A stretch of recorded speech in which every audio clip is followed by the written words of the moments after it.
Welcome to the Man Cave Podcast with Dan Casper.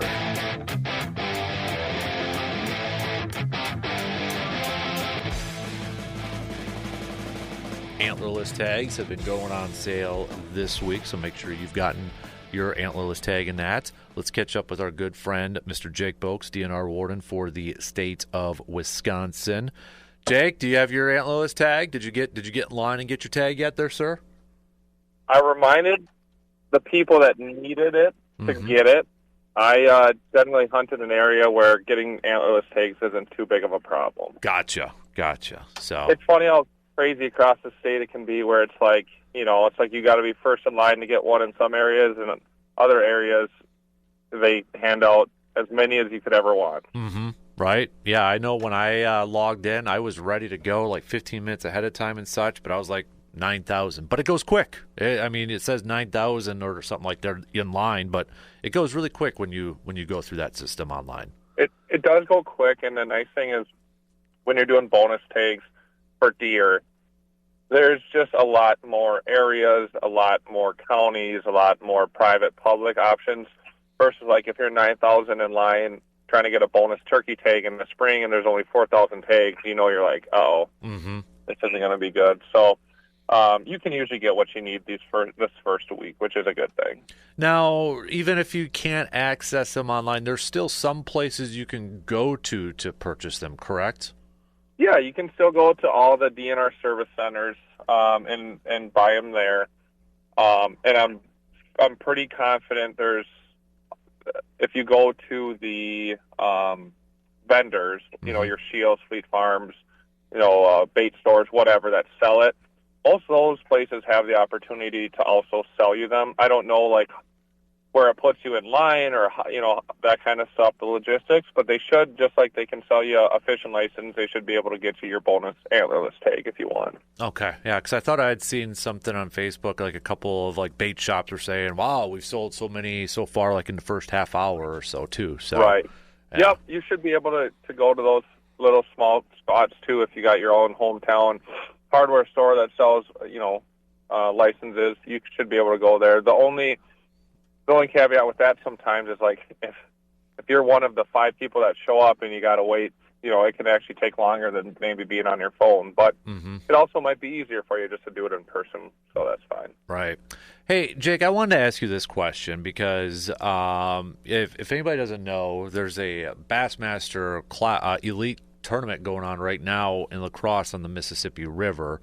Yep. And, it's a big event. It's a cool event and such. So I don't know if this is kind of a weird question, but it's something I thought of and I wanted to ask you. You got a lot of people coming in from across the globe to fish in this tournament. Do they need fishing licenses from Wisconsin and maybe even Minnesota fishing in a tournament in this state? Do you know that off the top of your head? Yeah. Nope. Definitely know the answer. And fishing tournaments are held to basically the same standards as any other fisherman. To answer the licensing part of it is, yes, they have to have a license. So if they happen to be a Minnesota resident, they have to have their Minnesota. If they're a Wisconsin resident like Pat Schlapper, then they have to, I think he's still a Wisconsin resident, then he has to have his Wisconsin fishing license. But if you're say you're from Georgia or Tennessee, then you can choose between whether you have a Minnesota one or a Wisconsin one. You don't have to have both.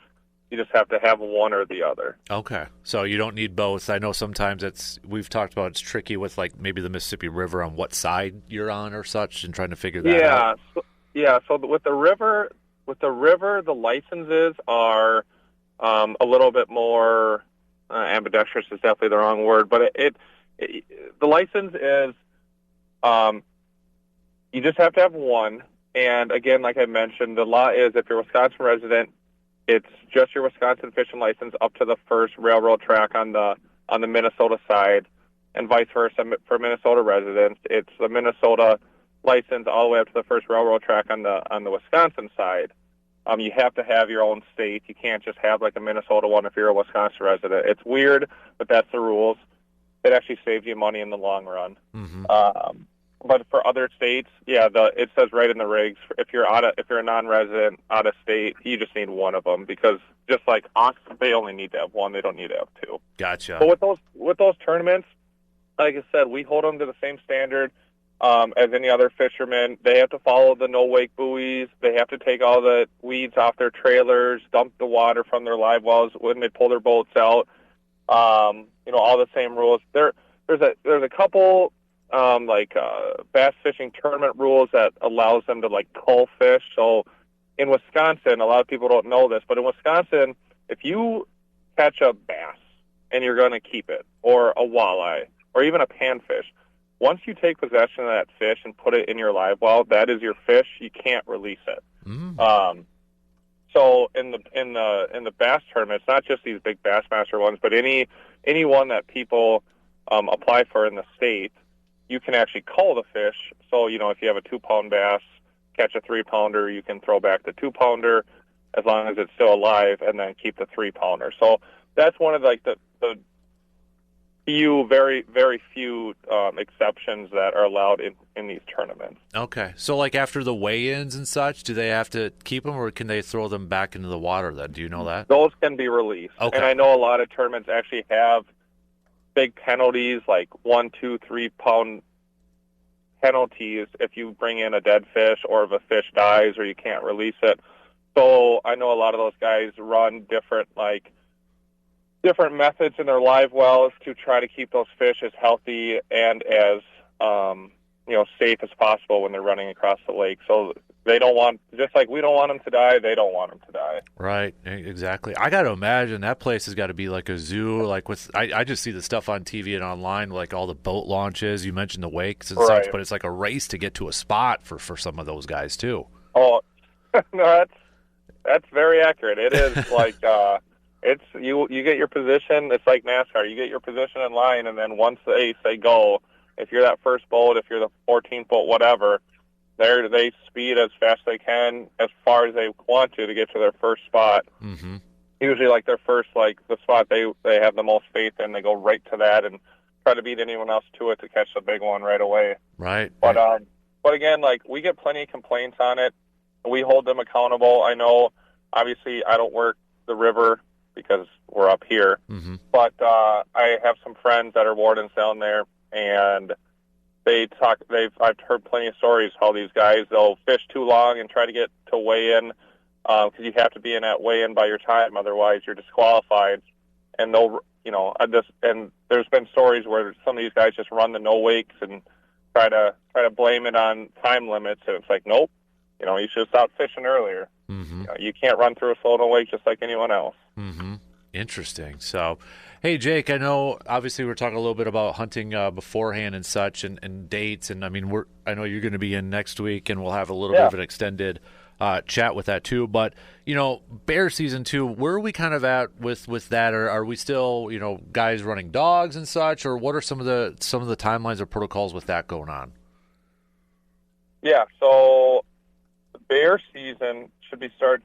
What's the date here? That's the question. The 21st here. Yep.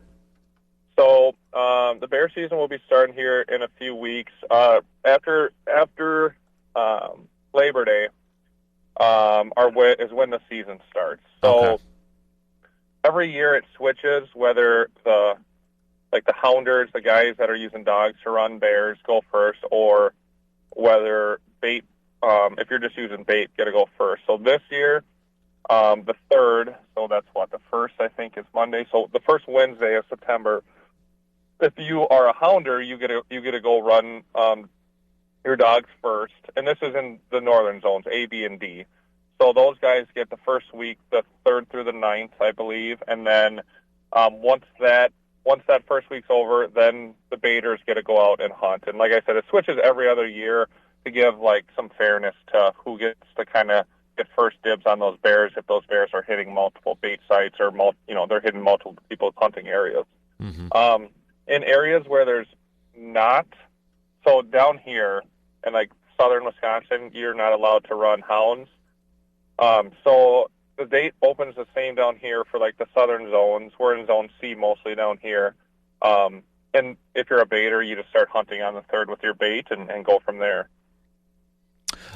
Jake, I had a random question here too. It just popped in my head because I just remembered this. So, a couple weeks ago, was it a couple weeks ago, maybe about a week and a half ago, I saw a skunk in our neighborhood.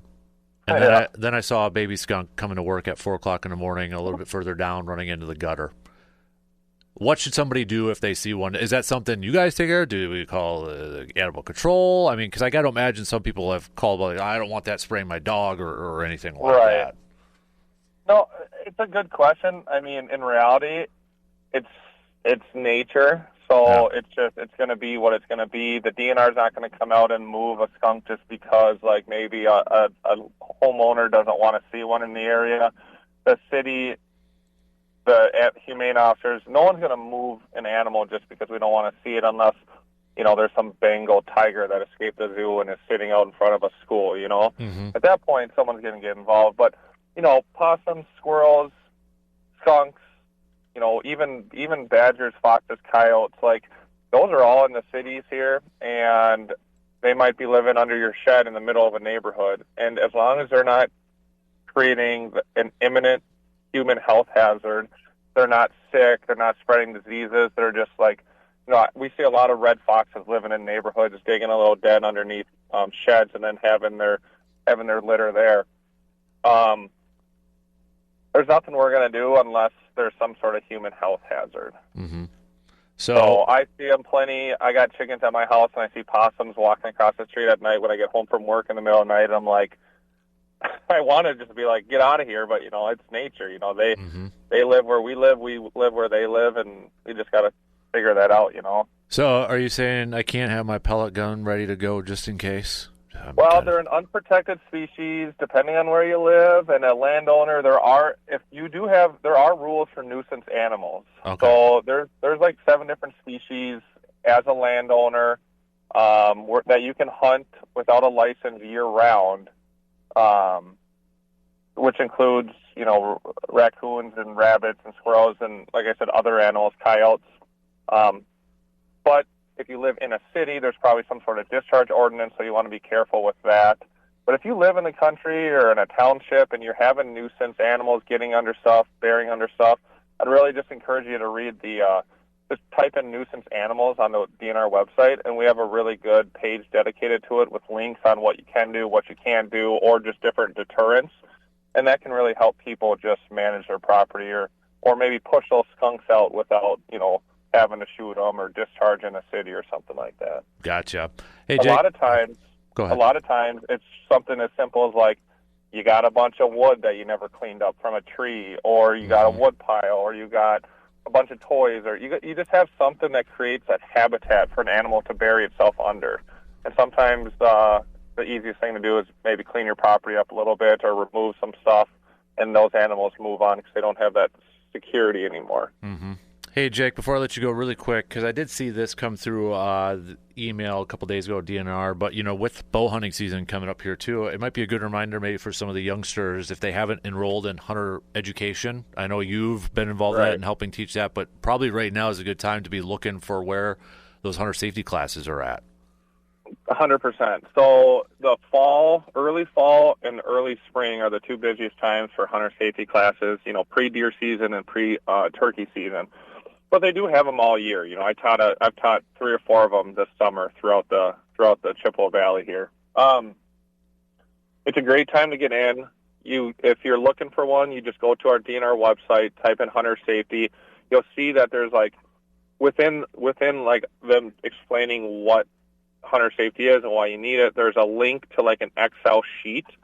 You click on that, and then you can use the tabs at the bottom to like select what county you're looking for and what kind of hunter safety class or ATV safety class or boulder safety class.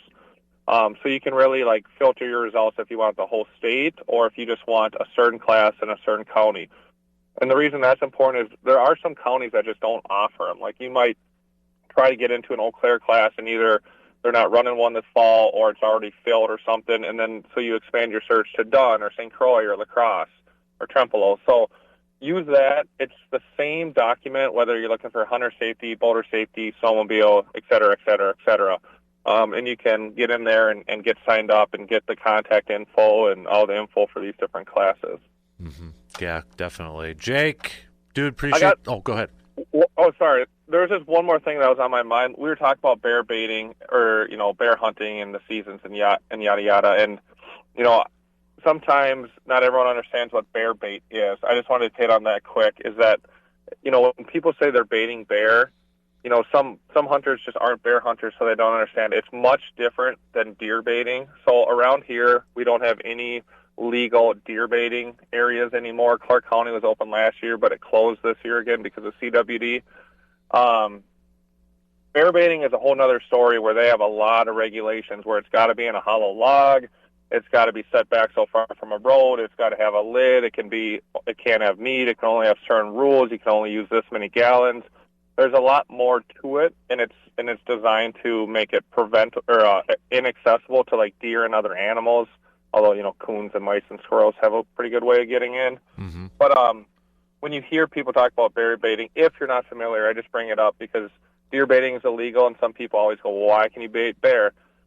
It's different. It's a whole different type of hunting. It's a whole different kind of bait, and it's designed to be inaccessible to deer. So that's why they still allow bear baiting. If someone was curious on that. Gotcha. Good notes. No, that's I didn't know that too. So, Jake, dude, appreciate it as always, man, and looking forward to you coming in next week for a little extended chat as we get set for bow season. So. Yeah, it's always a fun time coming in there. So, looking forward to talking with you guys in person next week and answering a bunch more questions. So, awesome. Appreciate it. Yeah, no doubt. Have a good week, and we'll catch up soon. Okay, bud? Yep. Talk to you later. You got it. There you go. Jake Boakes, Conservation Warden for the great state of Wisconsin.